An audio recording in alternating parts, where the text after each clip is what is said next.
Welcome to the Invincibles. We are back. Well, me and Julian are. We're minus Robbie. But listen, how are you, my sir? I'm okay. I'm pleased to be back in the studio, but a little bit upset that we were dumped. Dumped? What, your girlfriend's dumped you? No. More important than that, if you've not noticed, we've been dumped for starting 11. Oh, yeah. It's a recurring theme with us, isn't it? Because, we've been dumped from the starting 11. We didn't even know. I didn't even know. Yeah, well, I think I was told, although I didn't realise it at the time. Right, well, go on, explain. So Robbie told me when we were in America that he was changing the format, and I thought, yeah, that sounds great. Not actually realising that the change of format meant you and me not on it. So it's a recurring theme because we got dumped in America as well, didn't we? Yeah, right, on more than one occasion. On more than one occasion, and we have to tell the story because they all got media access, didn't they? On more than one occasion. On more than one occasion. But the one that they said, well, it was like, well, there's open training session in Philadelphia. We thought open meant for us as well. Go, yeah. So we're all excited about going to this open session, and then at the last minute they said, it's open to everyone, by you and me. It's open to all of us, but not you two. So they said to us, right, well, you just got to go and do your own thing, and then produce content and show what we've done. Produce content. So we didn't really know what to do, but we went to see the Liberty Bell, which is quite famous in Philadelphia. Made some good food. I thought it was quite funny what we done. Yeah, well, it wasn't funny. It was interesting. I mean, we had no real idea what to do, and we spoke to my mum and dad, and they suggested go and see the Liberty Bell, which neither of us had actually heard of. But I did a quick Google search and quickly became expert in it, and then took you there, educated you to what it was. Yeah, and I liked it. I have to say we enjoyed it. It was a good little thing and an event, and to see the Liberty Bell and the crack and everything like that, and learn about everything like that. Put it all out there, and we're sitting there watching for the footage to come out. It's all about them. Yeah, we're really excited to watch the vlog until we realised we've been dumped from that as well. We got dumped. We were cut. Yes, cut. So hopefully this show will actually be going out. Yeah, but hopefully we're going out, So because last content we filmed never actually got. No, so hopefully it's being recorded. Dennis, is this being recorded? Let's hope it is. No, we're just here. So, but listen, we had a good tour in America. It was a good trip. We haven't really spoke about that on the Invincibles because it's the first one back. Obviously, we drew against Bournemouth. We beat Man United, lost to Liverpool. Yeah. What was your overall thoughts of the tour? Well, it was a little bit mixed on the football front. I think we have to appreciate that, especially at the beginning against Bournemouth, hardly any of what we would consider to be the starting 11 actually were turning out. So we had a lot of the kids in, but from that perspective, I was really impressed. Some of those, well, I call them kids, but they play like men. Yeah, were really impressive, and even if they're not going to get into our starting 11 in the years to come, because when you look at some of the positions some of them play in, however good they are, they've got some phenomenal talents in front of them. I mean, you look at right back, if you're trying to get in at right back, look at the options that Arteta has in that position. So it's going to be very, very difficult for some of these kids to get through and break in and become regular first team starters. But even if they don't, I think the kind of quality that the academy is churning out at the moment, from a financial perspective, that could be really important because. Yeah, and that's right. And a lot of the academies are saying, they're getting affected by players being sold on. But really, academies are there to make professional footballers, whether it be at Arsenal or somewhere else. And Arsenal's certainly doing that, And I have to say, the biggest thing I took from the tour was the youngsters, how good they were, how comfortable they were in that environment. We was lucky to see to meet a few of them and have a chat with them and everything like that. I've got to talk about that story because I think if the highlight of the tour was that day for us, and I've got to explain the story because we bumped into Mark and Charlie, who were going out on a tour, and this is a really weird thing because we bumped into them in LA for the Bournemouth game. Yeah. Had a little chat with them there. Then we goes to SoFi Stadium. There's 70,000 fans there. Bumped into them Bumped there. into them again, like, you know, see them there. So we're now standing at the Rocky statue, waiting for our photos to be taken with Rocky, like. And there's Mark and Charlie. To be honest, we were thinking, are these two guys stalking us or something, like? Do you know what I mean? But no, they were really good. They then say to us, look, come, if you want to come and have a drink with us in the hotel with where the Arsenal players were staying. So we goes there, and of course we're you know, mixing and in and around the Arsenal players. I will say this: Mark very, very generously says, "Oh, what do you want to have a drink?" On more than one occasion. On more than one occasion. Julian's reply was, "We're in a bar, you know, very, very posh bar. Can I have a chocolate milkshake?" Is what he said. Like, it was during the day. I didn't want to drink alcohol. Gone for a beer, Julian. Like, yeah, okay. All right, that would have been the etiquette. But I fancied a chocolate milkshake. At which point the barman laughed at me. Well, I think everybody did. Yeah, but I did go and help Mark collect the drinks. What was the greatest thing? Yeah, that was great, but not great because it was the one time when they all come past. Well, my favourite walked past, which was Martinelli, and I missed the opportunity to converse with him. Yeah, which luckily I did, like, you know what I mean? Yeah, so, brilliant. It was Great. brilliant timing. But that was a great highlight. But I did get to meet. Well, I thought I got to meet. Do you want to tell that story? Well, you can tell it if you like. Yeah. So when we get to the hotel, we bump into Wanyeri and Josh Nichols. Now the story with Josh is his mum was out there on holiday, and she extended her holiday, and she was sitting with a couple of the guys that I think she was sitting with Robbie at the Bournemouth game. Anyway, she starts hanging out with us and all that for the last few days. Very, very nice. So we bumps into Josh and Wanyeri, and Josh says, "Oh, thanks for looking after me, Mum," and you know what I mean. Like we all wished him happy birthday. It was his birthday out there as well. We did FaceTime with him on his birthday, so he thanked us for that. Lovely, lovely. Kid. So then, you know, I've had a little chat with Wanyeri. Really, really lovely kid, down to earth. Julian starts talking to him, like, you know. Now, Julian, you want to say what you said to him? Yeah, I'd been to see him in the under-23s the week before I came to the US. Really impressed, and I basically reinforced to him that, you know, he's just on the cusp of, you know, getting into the first team. It's a really special time for him, and just keep up the good work. Fantastic. Like, yeah, so fantastic. We sits back down, and like I said, "Oh, that was good, wasn't it? Like to see the guys and all that." And he said, "Yeah, I really enjoyed that chat with Salah." Yeah. And I said, "Who?" But I don't have my glasses on all the time. I said that was Wanyeri who was talking to. He's gone, "Oh my God!" Yeah, but luckily, Wanyeri was playing in that game against Boreham Wood, wasn't he? And he played a half, and Salah-Ad-Din played a half. And I actually said to him, "You played a really good half," so I got away with that one. Got away with it, yeah. So. But yeah, so typical Julian that was. So, but that was a great highlight. Was that the highlight for you? I think like we spoke about the meal and everything like that. I mean, the meal was special that we got taken to by Jason. Never had food like that. But for me, meeting Arsenal players, and also being amongst those fans. I mean, we are treated almost like the players there. Yeah, it's unreal. It is unreal. Like we'll talk about it in a sec. But we bumped into Theo Walcott as well. And we had a chat with Theo, and Julian's just had his shoulder operation, and so he goes to Theo Walcott. "Oh, I've just had it. Oh, I feel for you, you know, with your shoulder injuries. I've had a shoulder injury as well." Theo's listening away, and I said, "It's only you that could do that, like, you know what I mean?" And he did wish you well when you were. Yeah, no, he did, and he gave me some advice, but I never appreciated when he had a shoulder operation, and I think he was out 3 months. I think he was out for. Over 3 months. And me as a fan was like, "What's he need his shoulder for? He's, you know, he runs. He's not a goalkeeper." But until you have a shoulder issue, I don't think you realise how debilitating it is. So I basically apologised to him for not understanding that.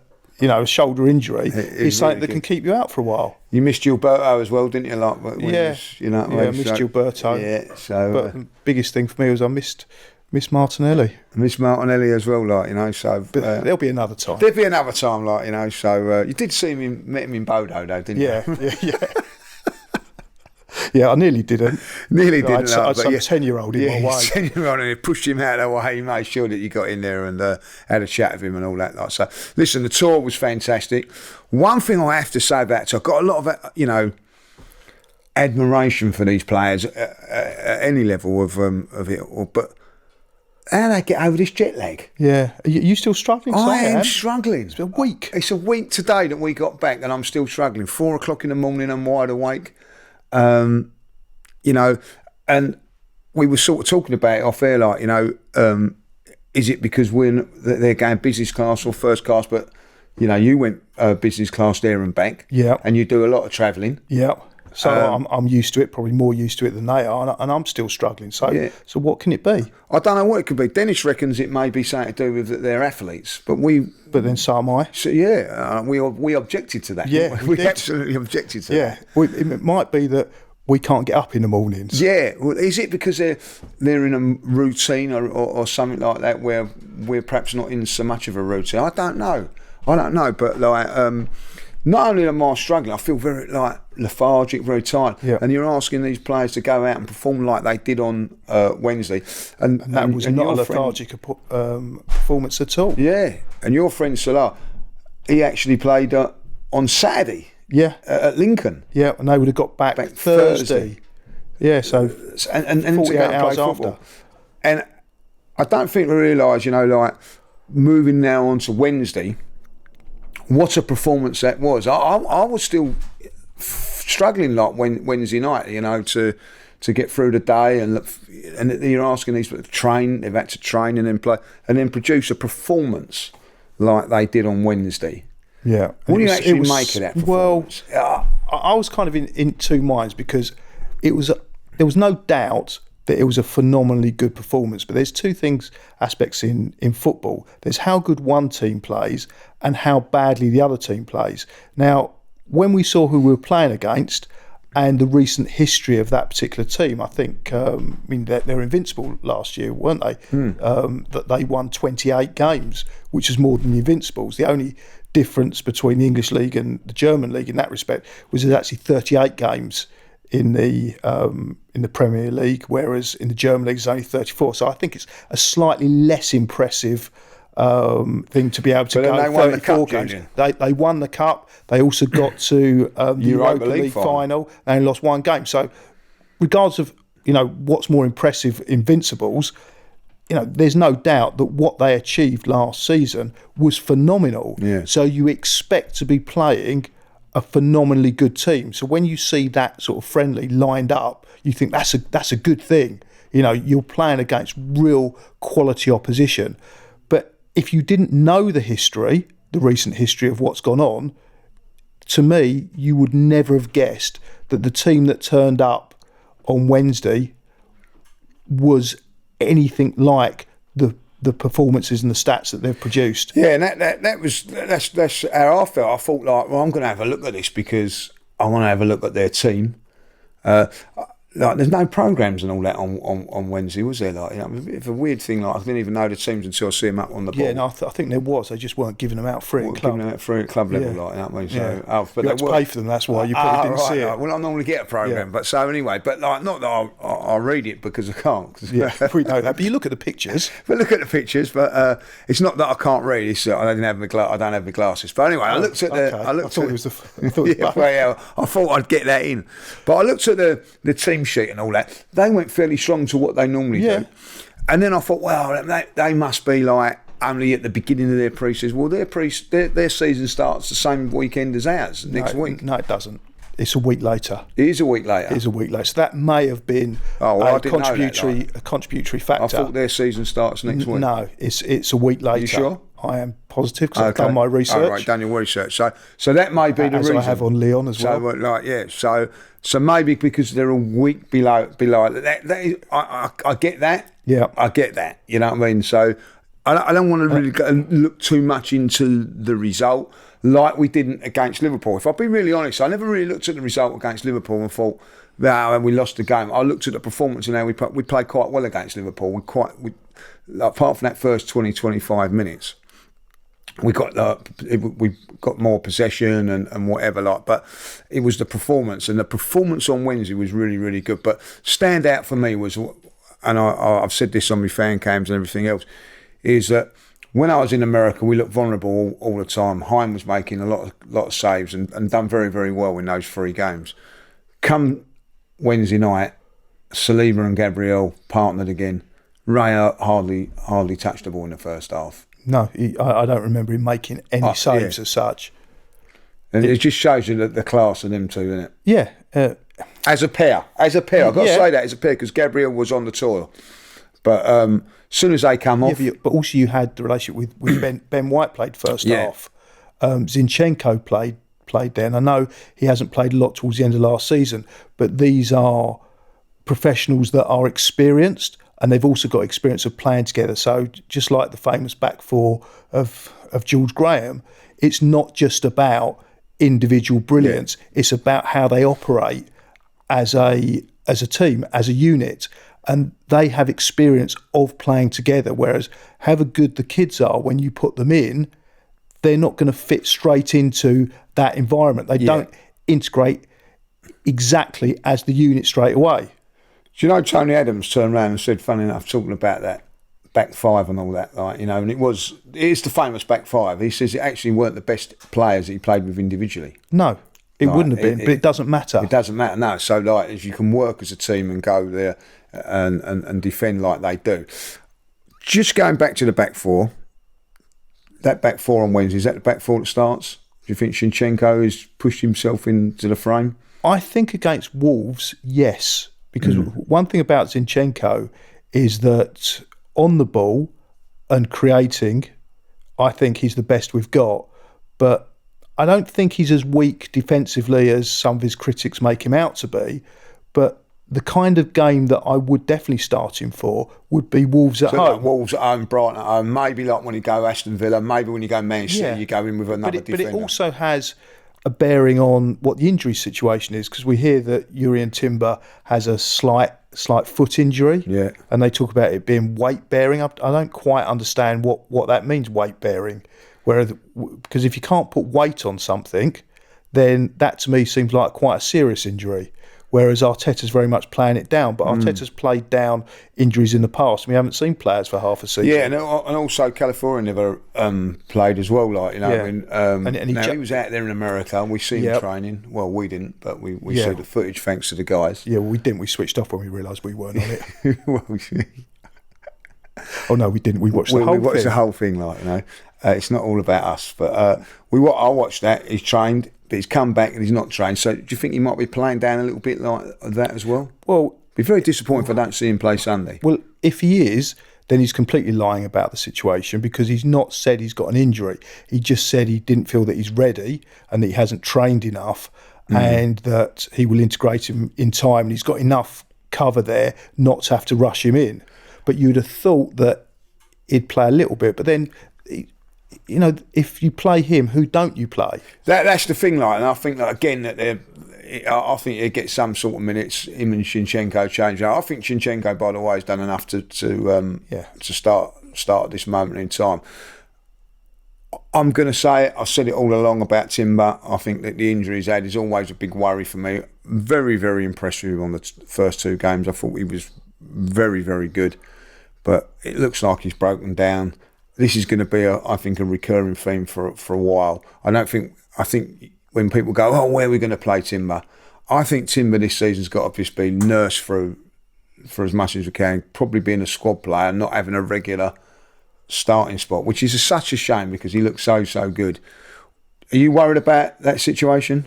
Yeah, it's an obvious worry. We've seen so many times players go through this kind of serious injury and never quite get back to form, but then hopefully his age will play a part. He's still very young. He can recover. You look at Calafiori, the injury that he had, I think back in 2018, it was likened to a speedway accident, a real impact injury. I think he broke every tendon in his knee or something, and it was almost like career ending. And he's come back stronger, because youth, having these injuries at a younger age, does have a bearing on your recovery. You look at what happened to Ramsey. Yeah. You know, his leg was snapped, literally snapped, and you never thought he would come back. But the football he played later on in his career was at a level that you would have never known that basically his leg almost. Do you know when people say about Aaron Ramsey, I believe if he didn't have had that injury, he would have been one of the best midfield players ever at Arsenal, because I'll tell you what, he was very, very good for Arsenal with he lost a yard of pace because of it. Like, you know what I mean? It's still very, very good. But if he'd have had that yard of pace with what he had as well, I think he would have been unbelievable. Like, I thought he was unbelievable anyway. I mean, in that time when he scored those 2 FA Cup goals, he was our central player. Yeah. And you know, so like, unfortunately, like we've got an history of injuries that have happened and everything like that. But moving on, it's a question that everybody's saying. I'm asking it. I've asked it. I've been asked it. I don't really know the answer to this. Do Arsenal need to go and sign a striker? Do they need to sign a midfield player? I think we all agree that we need. You know, we've let like over the last couple of seasons, Xhaka go, El Neni go. We need to reinforce that midfield, and whether it be Mourinho or someone, we need to do that. I don't think there's a debate on that. The debate now is the central, a forward or a wide player coming in. Like, you know, Jesus, by the way, since he's come back, looked really, really good. I don't think he's up to the levels of what he was, but he's getting there, and it's only pre-season, but he's looked really, really sharp. Well, he's looking as good in this pre-season as he did in that pre-season when he first arrived. 100%. So on that basis, you'd have to argue that he is looking the same player. Do you remember we went on that tour? And I'm going to be really honest about Jesus. When we signed him, I wasn't 100%, but it was that pre-season. I thought, wow, what, you know what I mean? If he can sort of hit these levels, go, and he did until that injury. So I think that's a good thing for us. Like so he could be the Saka backup. He could play there, you know what I mean? He can be the Havertz backup. Havertz back up, and he can. I think he could have a real key part into it. Like, you know, obviously Havertz. I thought he played very, very well in midfield, by the way, and he's played very well up front. Yeah, and in games he quite often plays both positions. Yeah, and which gives us that Trossard changed really well. Which gives us that unpredictability, which Arteta's trying to establish. Did it work out for him in midfield? Not as much as when he went up front, but if you look at that before, I know that we're only saying it's pre-season, we're only going on what we've seen, but 2 assists in the midfield role, which is what you want, and then when he went up front, he scored. Yeah, and he scored against Liverpool. Scored against, yeah, you know what I mean? So he's capable, and I think even if we was to say sign a centre forward, I think first game of the season, Havertz would be the one playing. But we've talked about Havertz, we've talked about Jesus. I think they're fantastic footballers. Do we need something different up front? And would you, you've got the option of spending £80 million or whatever, would you do it or wouldn't you? I don't know if you'd have to spend that much money. It depends on where you're seeing this player fit in. Now, if you're going to get rid of Eddie, and if that happens, then I think you do need another striker for numbers, and you probably need something different from what you've got. But if you're looking at a player that's going to come in to be a third choice striker, which in effect Eddie is a third choice striker, he's not getting ahead of the other two we've just mentioned, then to me you don't spend £80 million on someone that's going to be third choice. If you're going to bring in somebody that's going to challenge to be a first choice striker, then yes, you've probably got to spend at least £80 million.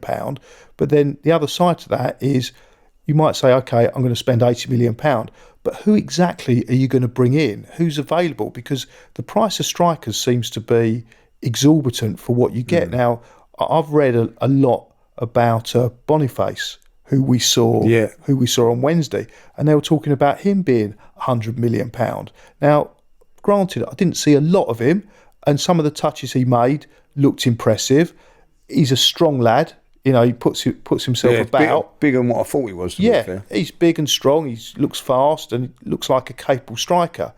But to me, didn't look better, and I would argue that he looked worse than either Havertz or Jesus. So if they're talking about this guy being £80 million, I don't think he's getting in front of, from what I can see, those two, and he's looking at a third choice. And that's the problem. I think that when people go, oh yeah, we've got to get this striker in. You know, I think we do need to get a striker in, but something different to what we've got. I look at Havertz and I look at Jesus. I think they're wonderful players, but the one weakness that they have in their game is finishing. And it's those little tight games. Like, I look back at games like Aston Villa, home and away, if you want to go into that, like, you know, Newcastle away, even Manchester City last season. If you go back to that game against Man City, now people are saying, oh, we should have gone on and won that game and everything like that. I see Paul Scholes saying about it this week, saying that that Manchester City were vulnerable and we should have really gone for it like that. I thought we played quite well that day, and we had a couple of half chances. Even Trossard had the one when he should have just put it across to Martinelli or whatever. If we have that striker, maybe we get that result and all that. Like, but it's fine lines. We're talking fine lines between winning this league and not. Probably one game last season. Like, it was one game. If we'd beaten Villa or if we'd beaten Fulham in any of those games. And most of those games, you play them 9 times out of 10, we would have got the result that we needed. I remember that first half against Villa at home. That was one of the best performances I've seen. Yeah, and we missed their chances. Yeah, even against West Ham, I thought we absolutely dominated them. For me, that was a freak result, and you're always going to get freak results. But if you look at two aspects, I think we scored more goals than anyone else. That's the thing I was going to say. Yeah. 91 goals. If you look at efficiency, if you look back at our most recent performance, we had 6 shots and we scored 4 goals on Wednesday. So maybe they have learned. Maybe that's one thing they have been practicing. That's a great point, because, you know, are these players going to get better and learn a little bit more? I look back, maybe the game against Bayern Munich away from home, when I felt we had a couple of decent chances, would a top goal scorer score that goal? But you look back at that game, Harry Kane was the top goal scorer for them. Didn't get the goal. It was Kimmich, the defender, got the goal. With a header. With a header. So it is, you know, we can improve. And I think if Arsenal are to go on and challenge and win this title, it maybe looks like that, you know, I'm not saying that these players have got to step up a little bit more, but like what I'm saying is, like, Odegaard's coming, you know, still got, I think, time to improve. Martinelli, Saka, I think, can improve, and all. Havertz, Trossard, all can improve. These, you know, even Saliba, if you can get better and better. Really? I can't see but he's only. What could he do better? I don't know, but he's only young, so he can get more experience. I don't know, like, you know, and Gabriel can get more experience. There's so much more potential with this team. I mean, they are a young side, but I don't think you can ever get perfection in football. So we're almost looking to criticise, because that's part of what we need to do. We need to be quite detailed in looking at the team, because the margins were quite slight. But the performance of the team last season, and from what I can see in pre-season, has been really good. I don't see there being that much improvement. What he is improving on is the squad. I think what he's doing now is he's dispensing with players that just weren't getting games, and hopefully bringing in players that are going to contribute. And he's going to be mixing it up a little bit more. Because you can't, you know, Saliba played every single minute last season. Look at the minutes that Declan Rice played. Yeah, Declan Rice, that Saka played. And I think especially with Saka, you saw a tail off in the performance that he did. I remember Man United, he was pretty anonymous. Yeah, and the good thing about it is we played some really good stuff on Wednesday, and Saka wasn't there in the first half and come on and contributed in the second night, you know. I think the one thing I get out of Wednesday more than anything, I come away from America knowing that I weren't going to take too much from it and everything like that, like, you know. But the Emirates Cup for me was the one, because we was going to be more stronger and players back and all that. The one thing that I've got from it, whether we get a striker or not, and I do believe that we probably do need that striker. Well, if Eddie goes, if Eddie doesn't go, we've got 3 strikers. Do we need more than 3 strikers? No, but I think Eddie will go. I think, like, you know, I think you know, looks like Solanke might go somewhere. Like, I think maybe a Bournemouth could come in for him or something. I do think that he will go. And I also think perhaps Nelson will go. So we'll have to look to replace that and everything like that. But the one thing that I got from Wednesday was I walked away from it and I'm thinking, we're still a bloody good team. Yeah. We're still we're still a good team. Yeah. Whatever happens, you know what I mean? And I think that's the key. And I'm going to say it now, we had fantastic fan reaction when we was in America and all that. But it was, I love the Emirates Cup because it's like a family thing. There's people there that we don't normally see. Go and they're all excited about it. Like, I'm not sure about the Mexican wave, if I'll be honest. Did you participate in it? No, because my shoulder. Oh, right, you know what I mean. So, I did a little bit. I went like that. Yeah, but the atmosphere is really lovely to see all the enthusiasm of Arsenal. I love to see all that. It's a different thing. Moving now on to Sunday. Lyon, I know you've done your research on them. I didn't even know we were playing until. I thought it was Olympiacos. Yeah, Olympiacos. I was going to let him.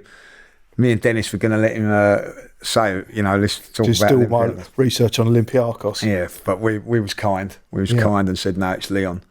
Obviously, like a lot of people would have turned around and said, looking forward to seeing Lacazette play.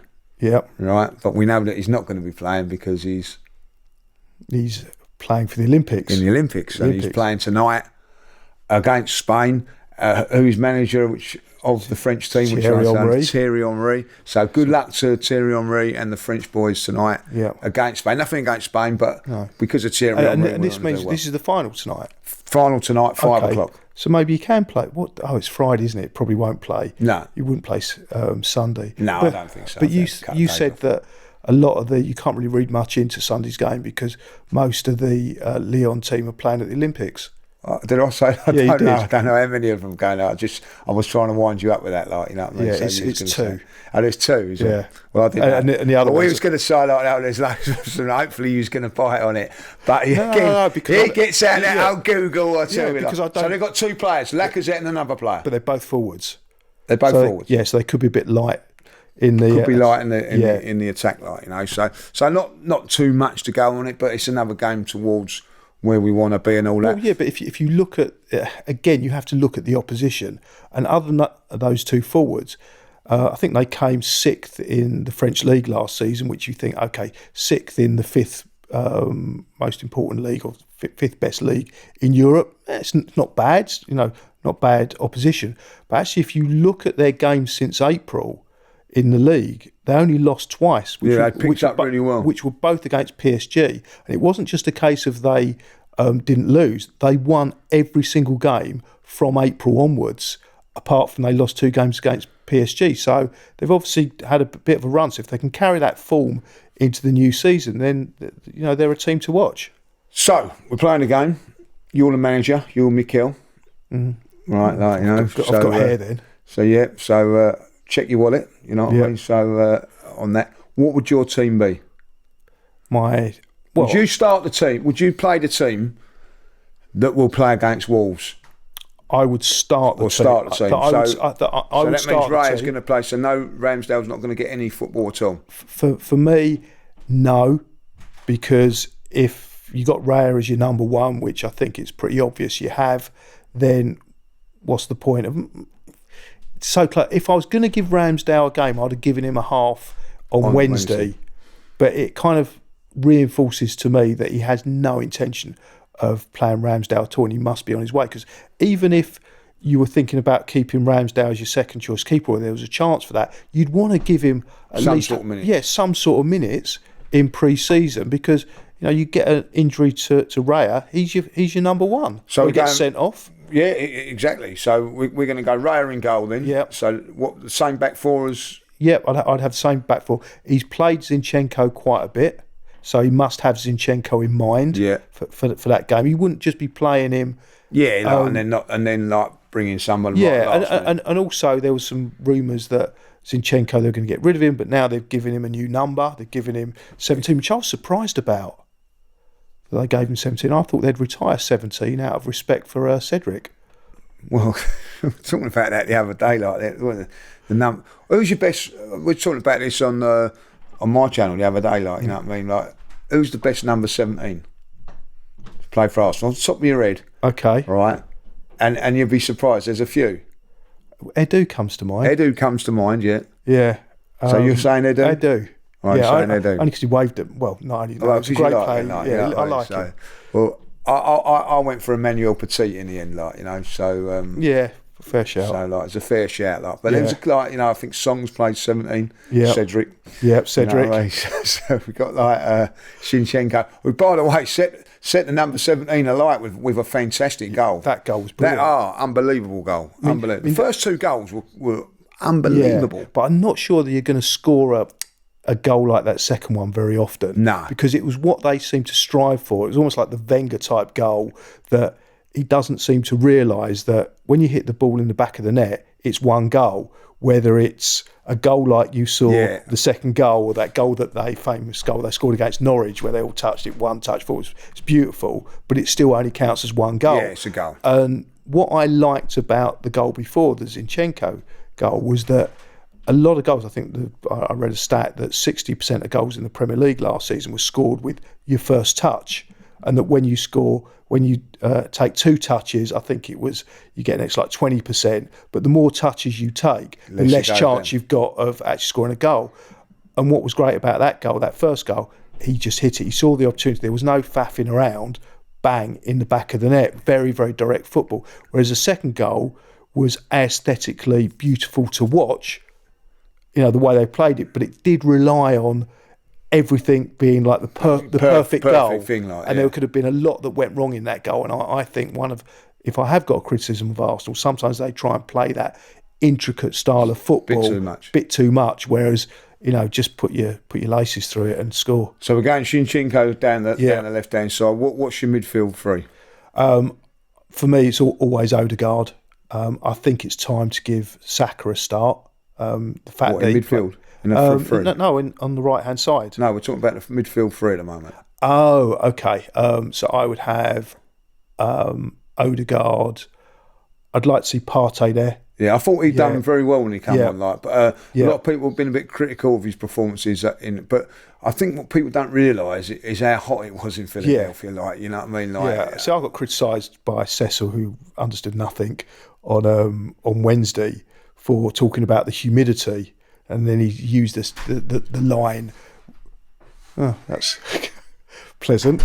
Cecil's in the building. Cecil just walked in, like, you know what I mean? Yeah, so, give me a finger. Yeah, did he really? Yeah, disgusting. He was one that told us we was dumped. Yeah, you know what I mean? Yeah, give us the news. Yeah, with a smile. So he used the retort that it's the same for both teams, but the way that Arsenal press, and also the fact that Liverpool had been out there for a week in that humidity. I agree with you. I'm with you on that. Like, you know, you don't want to make too many excuses all the time. But it wasn't a bad performance, but you can't play to the intensity that. And don't forget the training as well. Then playing and that heat. And we'd gone from. I know you can talk about that, but we've gone from LA, which was lovely and hot in the day, but cool at night. It was cool. And so even I mean, I read one of the comments. Well, obviously I read all the comments, but it said, well, you know, how can you use the humidity as an excuse, because when, you know, LA's even hotter.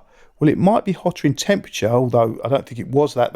It was freezing one night. Yeah, a few days. It was cold, but you don't have the same humidity as you do in Philadelphia. 100%. And the SoFi Stadium, I think it was air conditioned. Air conditioned. And I totally agree that. I'm not saying we're not looking for excuses of Partey. We're just saying, like, you know, it could be a factor. That's all we're saying, like, you know what I mean. And I thought his performance on Wednesday when he came, he looked sharp and everything like that. I'm with you on that. Partey and Odegaard. Who's that third one you're going to put in? Because we've got no midfield player in there at the moment. Are you going to go with Declan Rice? Or are you going to go with Havertz? No, I'd go with Declan Rice. You're going to go with Declan and you don't think he needs a little bit more time? No, I think you're looking at the first half. I think they should mix it up again, but at least that first half, play with a team that you're intending. Because Jorginho done well, by the way. Yeah, he did. So you're going to go Declan. So you're going to go Declan Rice, Partey. Yeah. Odegaard, front three. Yeah, front three. I'd have Saka, Martinelli, and Havertz. You're going to go with that, like, so you're leaving Jesus out. Leave Jesus out.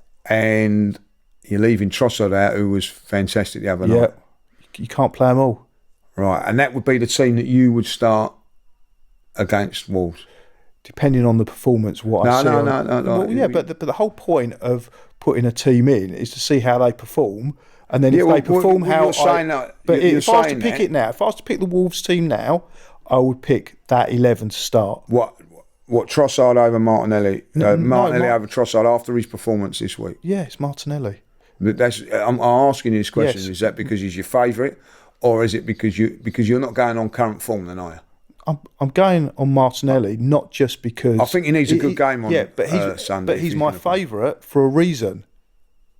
And the reason is, I think he's a great player. He's my favourite. And also, I am going on current form because what I saw of him in the US, I was really impressed about. And Man United, that goal, he seems to be realising the form. And he's also, like all players, people use this, they're a confidence player. Football and life is a lot about confidence. Yeah. So they're all confident. So I think that's a misjudged comment. If he has a poor game, then do you think it's a big game for him? Then that's what you're saying. Because if he has a poor, because Trossard, it's like Trossard's put the bar up for me. If I'll be really honest, so I'm with you. I'm disappointed, to be fair, that Martinelli didn't start that game. It's marginal. You can't say that Trossard's. They're both great players. I just would like to see. I think. Also, Martinelli is more the future with the age profile. Martinelli is more the future of our club. I think Trossard will have at least one more season, maybe two out of him. But you can't see him still being here in 5 years. Whereas Martinelli, you would hope that would still be here. Do you think it's a big season for Martinelli? It's a big season for everyone, but yeah, especially Martinelli and there was contributing factors of why people might have been bit critical of him last season. There was injuries, there was the lack of consistency on the left-hand side, a little bit of a drop-off in confidence. When he came into the team I think came on as a sub, didn't he, against Crystal Palace, that first game back after Dubai. He looked brilliant. He was influential if you look back at that run, he got injured. Do you remember at Sheffield United when we won 6-0? So how can we forget Anal, what he did to him? Yeah, we did, exactly like that. But what I'm saying is that he was I don't think he was scoring loads of goals in that, but he was influential in that time when you're 6-0, lots of goals. When he come out of the side, I think people forget this. Those big goal scoring games went. So I think he was influential in that. He is, but I don't think we could really keep up that consistency of going and winning 6-0 every game. But he was part of it. Yeah, he was part of it. He was and I think part people forget that a little bit. He got injured. He never quite got his momentum going for the end of the season. He's had a good pre-season. He didn't go to Copa America, did he? Yeah, he was in a Copa America. Oh yeah, he was, but he didn't get many. Got some minutes, but I think that would have done him a world of good. Got to play in the Brazil team. Which was poor, by the way. Yeah, he wasn't overworked, but still kept up the training. Had a bit of a time off and back, and he's looking sharp. So yeah, those are the reasons I'd play him. I'm with you on it. I'm with you on it. I would say I got a little feeling maybe if he plays I've got a little feeling he'll still play Havertz in that midfield role. I've got a feeling that he's going to go. You drop Partey and you play Rice. Partey and Rice after. I don't know, you know what I mean? Yeah, but we're talking about the starting 11, at that first game. Because we have to talk about the starting 11 now, since we're not in it. So perhaps we'll do it in the we'll do it in the Invincibles. I think for me, I am worried about the workload of Declan Rice and Saka, all at the back of last year. I would just give them a little bit more of a break. But I don't think Declan Rice looked fatigued. No. Not for Arsenal anyway. I think when it comes to Declan Rice, I have to say this: the man's a machine. Yeah, so I don't think you need to worry so much. I think Saka's the one you need to manage the needs for, and that's why I think Jesus could go out on the right. We'll say that'd be very, very interesting. You know what I mean? So, prediction on the score. I know, ain't the greatest thing, but we'll wrap it up there with a prediction. I think on the opposition, which I think are going to struggle up front with their two main strikers being at the Olympics. I think it should be sort of 2-3-0 again, especially on the back of the performance we saw. Yeah, I'm going to go 4. Yeah, I wouldn't be surprised. I'm going to go 4. I think we'll have a little bit too much for them, and looking forward to the game. And obviously we'll be going straight to the game, Well, we might not. We might get a recall. There might be thousands of comments demanding that we get reinstated. Not that we're fishing for that, of course. Well, of course not, No. So anyway, we've come to the end of the Invincibles today. Robbie will be back next week. He's at the Olympics. Yeah, I won't be here next week. You're not here next I'm week? going to the Edinburgh Festival. Oh, right. Yeah, you're Yeah. right. You're in Edinburgh, Yeah. like, you know, which is you used to do that before, didn't you, go to Edinburgh on the festivals and all that, like, you know, so... Yeah, and it was always good when it combined They have with... some really good shows up there and all that, don't they? Like, Yeah, we've got thousands, so like, something for everyone. Yeah, something for everyone, like, you know, so you're off to that, like, Yeah. when did you go to that? Monday. Oh, right, Monday so morning, yeah. so I didn't, obviously I couldn't be missing the big one, the Emirates Cup. The Emirates Cup. against So you're there Olympic for Monday Lyonnais. and you're there for the week? Yeah, I'll be back Friday in time for the real big one. For the real big one. So if you see, if you're in Edinburgh and you see Julian, make sure you say hello and treat him nicely. That is it for today. Thanks for watching. Don't forget, subscribe and all of that stuff as well. Like, you know, And comment. and comment. Please reinstate Lee. We demand. We don't. We were like, you know what I mean? But we go where we go, like, you know. Yeah. So thanks for watching anyway, and we'll see you next week on the Invincibles. The Invincible podcast. Myself, Robbie, and Lee Judges come together once a week to discuss all things Arsenal. Straight talking, considered discussion, brought to you by the fans of the only club in Football League history to go invincible.